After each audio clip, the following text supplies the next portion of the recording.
You've been wanting your guys to feed your bigs. How pleased were you with their ability to do that tonight? Well, needless to say, I thought it was huge. The first half, we were like 10 for 15 between Garrison and Armando, and our starting three perimeter players were like 2 for 10. So we emphasized it again at halftime, and we should throw it into those big guys. And then when they throw it back out, it'll be a better shot. But I think we did a great job of getting it to them in the second half.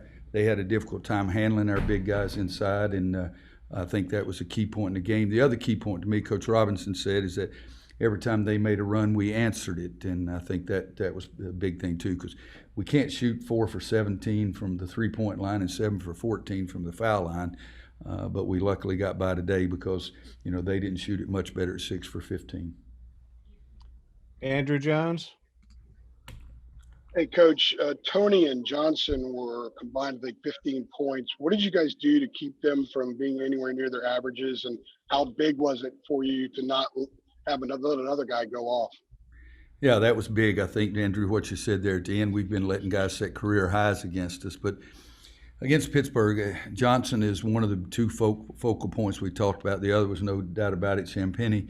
But we tried to build a wall, not let him get all the way to the basket, and had to get our big guys to help and slow him down. And I think that that was important to us. We changed our way we covered a screen on the ball about about a third of the way into the second half, because they were scoring every time, and all of a sudden that helped us a little bit. But I think with Johnson trying to make sure that he doesn't get it all the way to the rim every time, and I think Tony's a big-time player too. He just didn't shoot it as well today, so I was pleased with that part of it. I can't believe that Justin Champagnie's having a better year at this moment than anybody in the league. And we had a defensive possession in the first half where we're supposed to be man-to-man, and we let him cut straight to the ball and catch it and lay it up. And we had more than one freshman out there, but they're not freshmen by now. But happy as I can be to get a big win and get out of town as quickly as we can. CL? Roy, obviously the wins are starting to pile on now. What are you most excited about, though? From the outside, it seems like you guys, have turned a corner on this season. What are the little things that you're most excited about, how you guys are executing right now? Well, you guys should know me better. I corrected somebody at the last press conference. I don't ever think you freaking turned a corner. You're in the ACC. You're only as good as your last game. I'll go back to what I've said consistently. I think we are getting a little bit better and a little bit better. One of the things I looked down there, and Caleb didn't shoot the ball very well, didn't even shoot his free throws well, but he had 5 assists and 1 turnover. That 1 turnover was a big one right at the end of the game that was important for us, but that's something that's extremely important. RJ was 3 and 2, so our assist-to-error ratio was 22-13. I'm happier about that. We had 22 assists on our 32 field goals. I'm happier about that.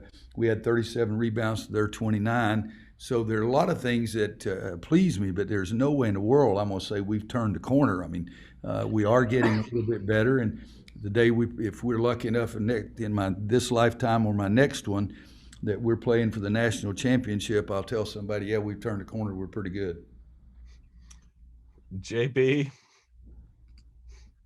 Hey, Roy, thanks for taking the time. Can you speak on the first half performance and how that was able to carry over into the second half? How proud of you were with the start in that first half, and how easy was it for them to transition that into the second half performance? Your tongue getting tied a little bit there, JB. It's like the way I feel when we're dribbling the ball down the court, like I don't know what to say. No, I think that the first half, again, I'll go back, and I think I'm right that Garrison and Armando were 10 for 15. Yes. And we had to keep telling the guys, let's keep trying to go in there. I think that, we think that Kerwin Walton's going to make every shot, and he made 2 out of 5, but we think he's going to make every one of them. We got to look for him more.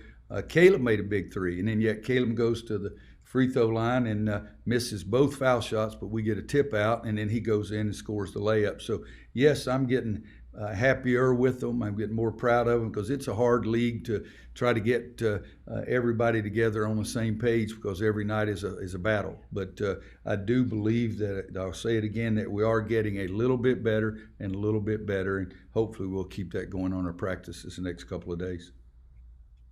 Brendan? Hey, Roy, I just wanted to ask you about the ball movement. I thought it was particularly impressive in that second half. You guys had the 7-0 run that pushed the lead up to 12. Is the better ball movement just from the guys getting more comfortable playing together? Is it the freshmen understanding a little bit better shot selection wise what you want them to do? Or what do you sort of attribute that to? I think all of the above, but they cut it down to 4 or 5 or 6 or something like that with the run, and they're pressing. I think we turned it over once early in the press. So then it's an open court. And we did make better decisions in the open court, and all of a sudden we're getting layups or dunks, and I think Leakey got a steal and goes down and dunks it on the other end. But you need to get easy baskets at some point, and if a team is going to press you, guys, just think of it. It's more difficult for 5 guys to guard the whole court than it is to 5 guys guard the half court. So if they're extending their defense, we've got to move it well enough to get some easier ones on the other end. And again, that 22 assists for 32, that's closer to where our good teams have been in the past. Thank you. Okay, we got time for 2 more. Adam and then Ross, and then we got Caleb ready to go shortly here. Roy, the ball movement was where I was going with it too. With the 22 assists, with the way he shot it in the second half, I think it was almost 61%, another half over 50% here recently. Mm-hmm. Is patience something that's starting to develop in the half court, at least for you guys? I mean, is there less of a, I don't know, helter-skelter feeling with some of those possessions in the half court, do you think? I think there's fewer of those. There's no question about it. But guys, game is not really that difficult. Get shots that you can make, and the guys that make the most of them should get most of the shots. And we've always thought that. When we had Kobe White, I was very comfortable with Kobe shooting about any shot he shot because he shot a good percentage. He could attack the basket, get the other team in foul trouble. And we had big guys. Well, now we have big guys that we need to throw the basketball to them and get good things to happen. And if we do that, we've got a better chance. But I do think that the ball movement is getting a little better. I've showed our guards, particularly RJ and Caleb, they're crazy shots, those running one-handed, one leg up kind of shots. You don't need to shoot those. I look down here and Armando's 8 for 10 and Garrison 8 for 11. We've got to use our brain. Those guys should get more shots. I mean, Armando's 21-10, 8 for 10. I think that's the last game. He was, 8 for 11 or something, I think the last game. Well, it makes sense that those guys should get more shots if they're making a higher percentage. And if you take great shots, you're going to make a lot more of those. And Kerwin, for example, tonight, Kerwin took one mediocre shot, and the rest of his shots were all good. Well, he's 4 for 8. Well, if you're a good shooter, you're going to shoot a higher percentage if you take better shots.